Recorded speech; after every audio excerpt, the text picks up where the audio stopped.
హిందూ ధర్మం సనాతనమైనటువంటిది. అలాంటి సనాతనమైన హిందూ ధర్మానికి పట్టుకొమ్మల ఆలయాలు. అందుకే మొదట్లో ఈ ధర్మాన్ని దేశాన్ని దెబ్బతీయదలుచుకున్న వాళ్ళందరూ ఆలయాలను విధ్వంసాలు చేశారు. ఆలయంలో అనేక రకమైనటువంటి అక్రమాలు కూడా చేశారు. కానీ స్వాతంత్రం వచ్చిన తర్వాత వాటిని సవరించుకోవడం ఇప్పటికీ సాధ్యం కాలేదు. పైపెచ్చు హిందూ దేవాలయాల ఆదాయాన్ని తమ చేతిలో పెట్టుకున్న ప్రభుత్వాలు దేవాలయ నిర్వహణలో హిందువులకు స్వతంత్రత లేకుండా చేశారు. మరొక బాధాకరమైన అంశం ఏంటంటే హిందువులు ఈ విషయాన్ని నేటికి తెలుసుకోలేకపోతున్నారు. ఈ విషయంలో ఏకం కాలేకపోతున్నారు.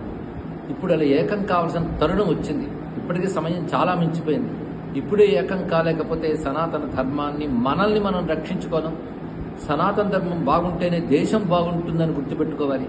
అందుకే దేశం సుభిక్షంగా భద్రంగా ఉండాలంటే సనాతన ధర్మం బాగుండాలి. సనాతన ధర్మం బాగుంటే దేవాలయాలు రక్షింపబడాలి. దానికి ఉద్యమిస్తున్న విశ్వ హిందూ పరిషత్ వారితో విశ్వవ్యాప్తంగా ఉన్న హిందువులందరూ ఏకం కావాలి. దానికి ఇప్పుడు విజయవాడ సమీపంలో నిర్వహిస్తున్నటువంటి బహిరంగ సభ ఏదైతే ఉన్నదో అది విజయవంతం కావాలని కోరుకుంటున్నాను.